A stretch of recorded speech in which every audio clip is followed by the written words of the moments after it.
Sa loob ng maraming taon, si Giselle ay nabuhay sa ilalim ng kontrol ng kanyang mga abuso. Dumanas ng psikolohikal na manipulasyon, pisikal na pagpapahirap at isang matinding pagtataksil na halos tuluyang gumiba sa kanyang pagkatao. Ngunit noong 2020, nagbago ang lahat. Ang pagtuklas ng katotohanan ang naging simula ng kanyang laban, hindi lamang para sa sarili, kundi pati na rin sa lahat ng tahimik na nagdurusa. Sa kabila ng matinding pagsubok, pinili niyang magsalita. Ang kanyang tapang ay nagbigay liwanag sa madilim na realidad ng kaharasan at naging inspirasyon sa iba upang hanapin ang kanilang tinig at ipaglaban ang katarungan. Ito ang kwento ni Giselle Pellico, isang babaeng hinubog ng trahedya at tagumpay.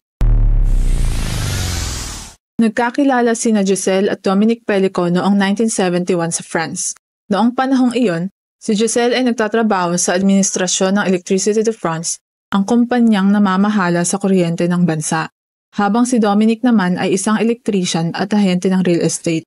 Ikinasal sila noong April 1973 at nanirahan sa Villiers-sur-Marne, isang maliit na bayan sa Paris. Biniyayaan sila ng 3 anak, sina David, Caroline at Florian. Sa kanilang pagsasama, pinagsabay nila ang kanilang mga profesional na karera habang matyagang tinataguyod ang kanilang pamilya. Bagamat dumaan sila sa ilang pagsubok, kabilang ang isang maikling paghihiwalay noong kalagitnaan ng 1980s, nagkabalikan sila at ipinagpatuloy ang kanilang buhay na magkasama. Nang magretiro sila noong 2013, lumipat ang mag-asawa sa Mazan, isang tahimik na bayan sa timog silangan ng France, upang simulan ang bagong yugto ng kanilang buhay. Ang inaakala ng lahat na isang mapagmahal na asawa at mabuting ama ay may madilim palang lihim. Ang tahimik na bayan kung saan inaasahan nilang magsimula ng kanilang pagreretiro ay naging lugar ng mga kakilakilabot na gawain ni Dominique. Nag-umpisa ang baluktot na plano ni Dominique Pellico noong 2011. Sa loob ng halos isang dekada, maingat niyang isinagawa ang kanyang malagim na gawain. Isang sekretong itinago niya sa loob mismo ng kanilang tahanan.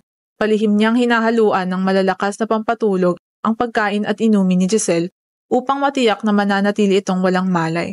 Sa simula, maingat na nag-eksperimento si Dominique sa iba't ibang dami ng gamot upang siguruhing hindi ito magigising. Nang makumpirma niyang epektibo ang kanyang pamamaraan, nagsimula siyang makipag-ugnayan sa mga lalaki upang isakatuparan ang kanyang plano. Maingat at sistematikong isinagawa ni Dominique Pellico ang bawat bahagi ng kanyang plano. Lahat ay sinigurado niyang mangyari ng eksakto ayon sa kanyang kagustuhan. Gamit ang isang anonymous chat platform na tinatawag na Coco, nakipag-usap si Dominique sa mga lalaki mula sa iba't ibang bahagi ng France. Ang Coco na kalaunan ay ipinasara ay kilala sa pagkakaroon ng mga chatroom na nagpapalaganap at nagpupuri sa karahasang sexual. Sa isang pribadong forum na tinatawag na Without Her Knowing, ginugol ni Dominique ang maraming taon sa pagkikipag-usap sa mga lalaki, nagre-recruit ng mga kliyente upang pumunta sa kanilang bahay at pagsamantalahan ang kanyang asawa habang ito ay walang malay. Kapag natiyak na niyang interesado ang isang lalaki sa kanyang balak, inilipat niya ang pag-uusap sa Skype. Dito, mas detalyado niyang inilalatag ang plano. Maingat siyang nakikipag-ugnayan sa mga estrangherong maaaring interesado at unti-unting sinusubok ang kanilang intensyon na makilahok. Upang tiyakin na susunod sila, binibigyan niya ng katiyakan ang mga ito. Hindi magigising ang kanyang asawa. Paulit-ulit niyang idinidiin na si Giselle ay mahimbing na natutulog dahil sa malalakas na gamot. Isinasagawa niya ang mga paunang video call kung saan ipinapakita niya sa kamera ang walang malay na katawan ng kanyang asawa. Minsan, higit pa roon ang kanyang ginagawa. Nagpapadala siya ng tahasang mga larawan at video ng mga naunang pang-aabuso upang higit pang akitin ang mga lalaki na sumali. Ang ilan sa kanyang kausap ay nagpapahayag pa ng paghanga sa kanya. Sinasabing nais din nilang gawin ito sa kanilang sariling mga asawa o kasintahan. Matapos ang pag-uusap sa Skype, inilipat niya ang komunikasyon sa text messages upang mapanatili ang pagiging lihim ng kanilang mga usapan. Masusing sinisiyasat niya ang mga ito at isa-isa niyang ipinaliwanag ang mahigpit na mga panuntunan bago niya pahintulutang pumasok ang sinuman sa kanyang tahanan. Sa mismong gabi ng pang-aabuso, walang pwedeng malihis sa plano. Hindi maaaring may makahalata. Inutusan ni Dominique ang mga lalaki na pumarada sa malayo upang maiwasan ang anumang hinala. Ipinagbawal niyang gamitin ang driveway o huminto sa harap ng bahay. Bago lumapit, kailangang patayin ang mga ilaw ng sasakyan at dumating ng magkakahiwalay upang hindi mapansin ng mga kapitbahay na may kakaibang nangyayari. Pagkapasok sa bahay, mas marami pang patakaran ang kailangang sundin. Bawal gumamit ng pabango o anumang matapang na amoy. Walang dapat magbago sa paligid na maaaring makatawag ng pansin kay Giselle. Kailangang manatiling ganap na tahimik. Walang ingay, walang anumang kilos na maaaring gumising sa kanya. Mahigpit ding ipinagbabawal ang pananakit na maaaring mag-iwan ng bakas sa katawan ni Giselle. Walang dapat magdulot ng alinlangan o katanungan sa isip ni Giselle kinabukasan. Kapag handa na ang lahat, si Dominic mismo ang magbibigay ng hudyat na magsimula. Hawak niya ang buong kontrol. Bawat galaw, bawat kilos ng mga lalaking kasama niya, walang pwedeng lumihis sa kanyang mga utos. Kung may alinlangan ang sino man, muli niya silang sinisiguro. Ninuulit ang parehong linya na matagal na niyang ginagamit sa kanyang madilim na laro. Hindi siya magigising. At sa sandaling iyon, magsisimula na naman ang isang gabi ng matinding kasamaan. Sa loob ng halos isang dekada, maingat na plinano at isinagawa ni Dominic Pellico ang mga pag-atake sa loob mismo ng kanilang tahanan sa tahimik na bayan ng Mazan.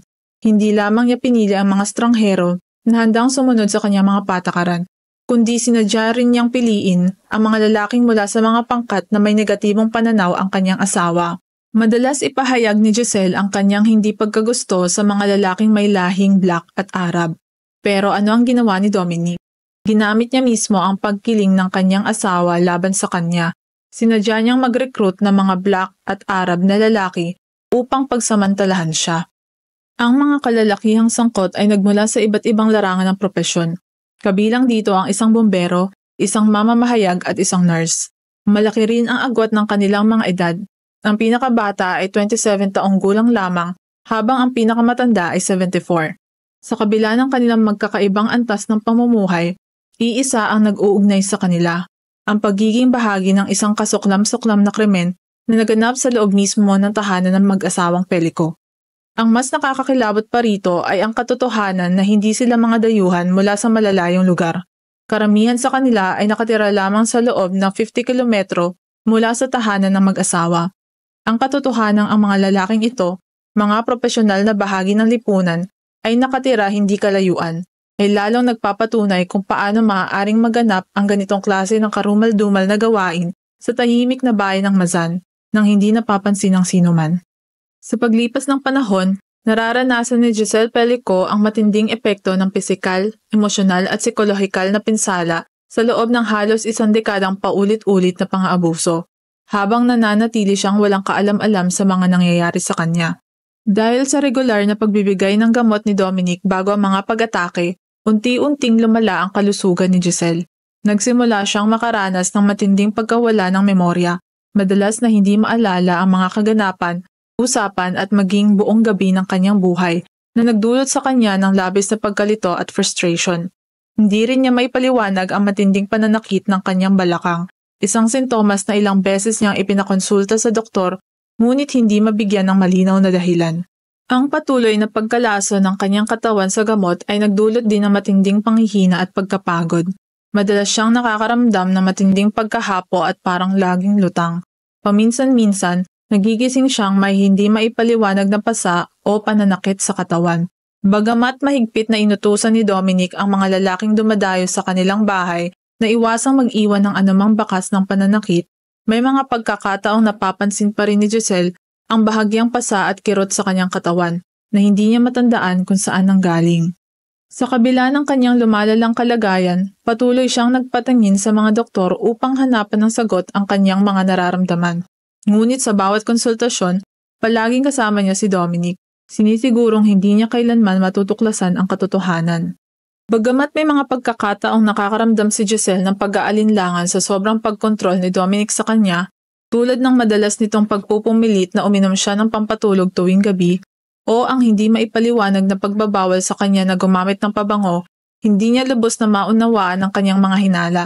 Dahil sa patuloy na epekto ng mga gamot, naapektuhan ang kanyang kakayahang mag-isip ng malinaw at kumilos upang tuklasin ang tunay na nangyayari sa kanyang buhay.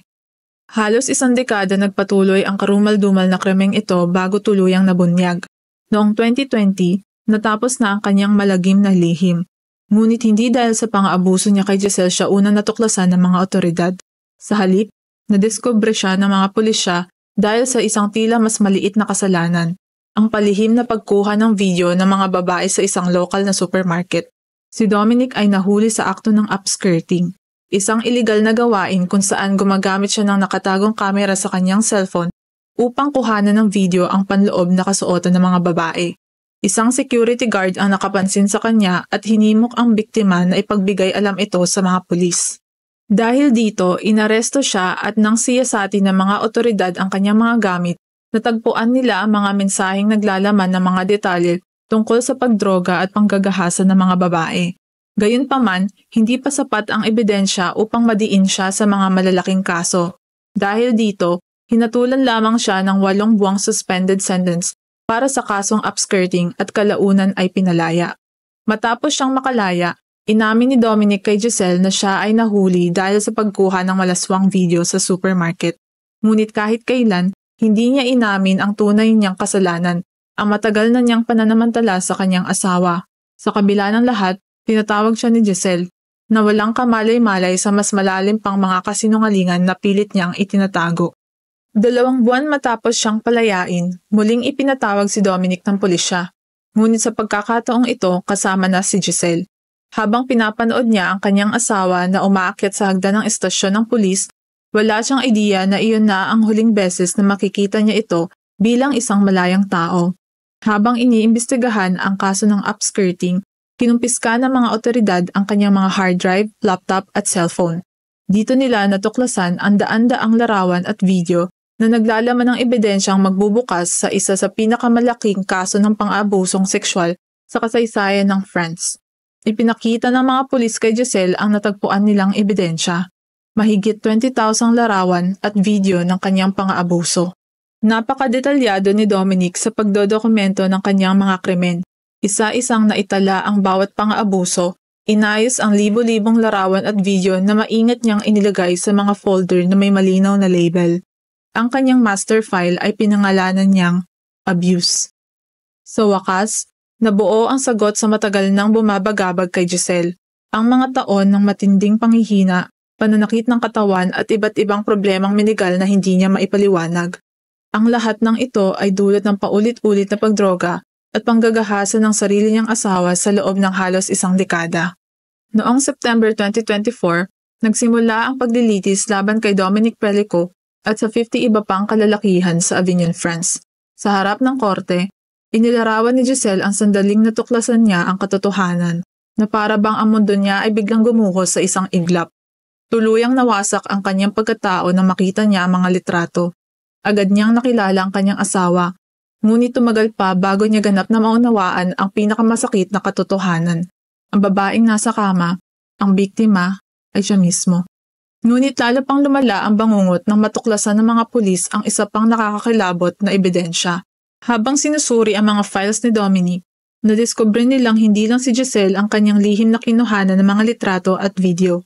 Natagpuan din nila ang mga larawan ng kanilang sariling anak na si Caroline.